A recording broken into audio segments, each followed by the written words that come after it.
Web Épile, la radio de l'épile.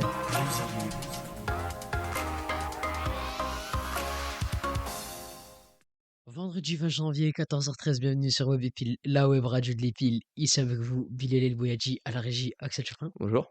Alors aujourd'hui, comme vous le constatez dans la vidéo, nous n'avons pas d'invité. Aujourd'hui, ça va être plutôt nous qu'on va se consacrer du coup pour notre section qui est SNRED. Du coup, on va se poser des questions chacun notre tour, comme si c'était une FAQ. Du coup, Axel, c'est quoi? Tu peux m'expliquer c'est quoi la section? Alors la section ARED, c'est audiovisuel, réseau et équipements domestiques.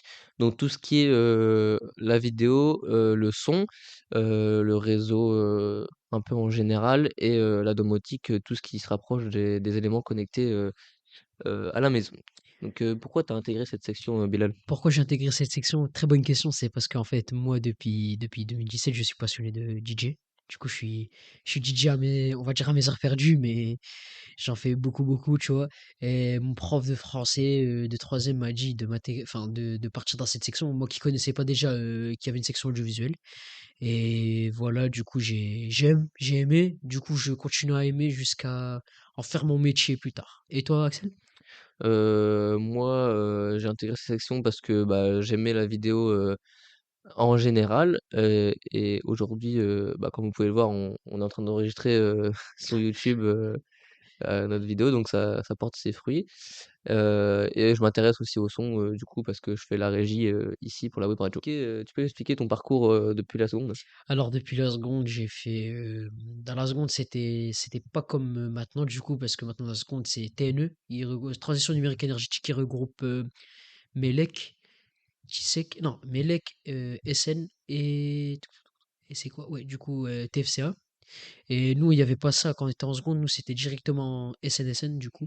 Il y avait et du coup, en fin d'année des scènes en seconde, on devait décider soit de partir en première arrêt ou de partir en premier risque.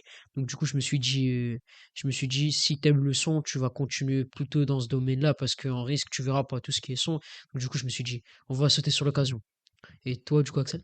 Bah, moi, c'est exactement pareil, hein, en seconde, on a fait, la SN qui est devenue maintenant la TNE et j'ai choisi, Risque parce que j'étais surtout intéressé par, la vidéo. Ok. Et toi, cette section, elle te semble plutôt dure ou simple?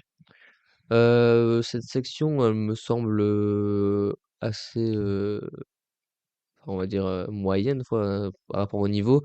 C'est sûr que si vous avez plus de facilité, en vidéo, en domotique, tout ça, ça va être très, très facile pour vous. Mais vous avez un peu de lacunes sur, quelques points, il faudra bien travailler sur ce point-là.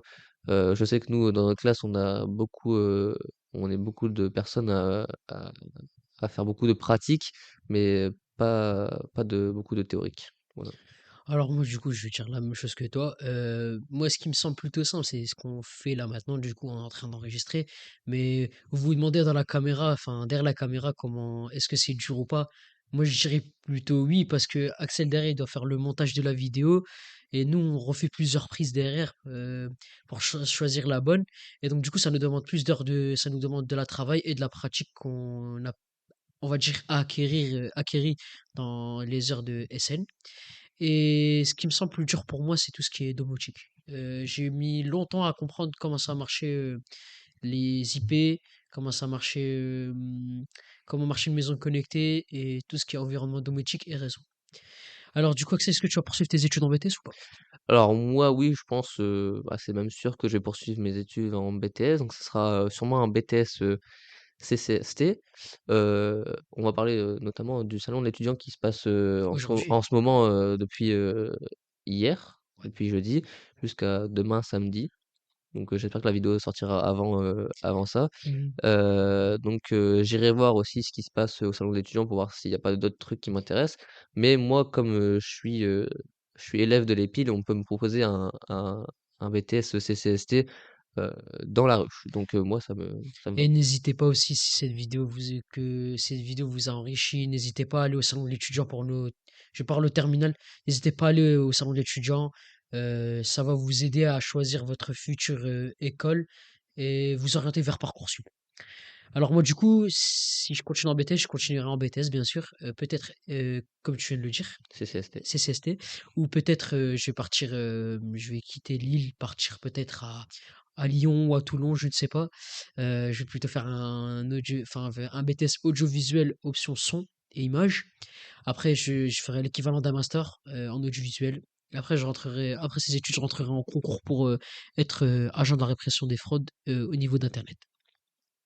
Je te remercie Axel De pour rien. ces réponses. Et du coup, on va passer aux chroniques.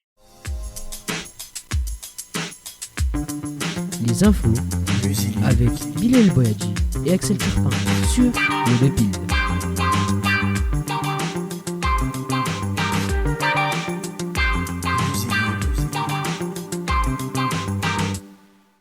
Alors aujourd'hui, moi, je vais vous parler de ce qui s'est passé jeudi 19 janvier, du coup hier, le match entre le PSG et le club on va dire le club Tour de Riyad. Alors le PSG s'est imposé 5-4 ce jeudi 19 janvier dans un match amical de gala à Riyad en Arabie Saoudite, face à une sélection des meilleurs joueurs de Al Hilal, un club d'Arabie Saoudite, et Al Nasser qui est aussi un club d'Arabie Saoudite. Cristiano Ronaldo, pour son premier match sous les nouvelles couleurs du club, a inscrit un doublé. Lionel Messi et Kylian Mbappé ont également marqué, alors que Neymar a loupé un penalty. Le club de la capitale était en tournée au Qatar et en Arabie Saoudite et a affronté l'une des sélections des meilleurs joueurs de Al Hilal et Al Nasr. Dans un match d'une grande intensité pendant 1 heure, les deux équipes se sont rendues coup pour coup et Cristiano Ronaldo a notamment inscrit un but, un doublé à la 34e minute et à la 46e minute. En répondant à l'ouverture du score de son rival, Lionel Messi marque à la 3e minute. Les deux anciens ballons d'or ont livré une 37e magnifique bataille dans leur carrière richissime qui a tourné à l'avantage de la Pulga. Alors moi aujourd'hui, je vais vous parler de ce qui va se passer à l'Île Grand Palais du 3 au 5 février 2023. Donc l'Île Grand Palais va accueillir la 8e édition de l'International Lille Tattoo Convention. Donc depuis sa première édition en 2016, le salon accueille de nombreux artistes tatoueurs venus du monde entier. Cet événement unique, organisé par l'Île Grand Palais et Millennium, rassemble une sélection de près de 400 tatoueurs nationaux et internationaux. Tous les courants seront représentés avec un éclairage particulier sur le tatouage mystique. En écho à cette thématique, les visiteurs pourront découvrir des pratiques alternatives pardon, telles que la tarologie et la lithothérapie. Comme chaque année, la convention, pimente sa programmation avec, le showcase du rappeur, Seth Gecko par exemple et le DJ, set de First Mike. Des représentations, de magie, de danse et des expositions sur l'univers du tatouage et du graphe, sans oublier les très attendus concours, de tatouage. Je te remercie beaucoup Axel pour cette chronique. Nous arrivons à la fin de l'émission. Je vous remercie vous chers auditeurs de nous avoir écoutés. Merci beaucoup Axel Turpin qui a répondu aux questions et qui s'est occupé de la régie comme d'habitude. Je te remercie beaucoup Axel. De rien. Et je vous remercie aussi du coup vous chers auditeurs de nous avoir vus et écoutés en même temps. On se retrouve pour une prochaine émission. Portez-vous bien et bon week-end à vous. Les Dépiles, la radio des Dépiles.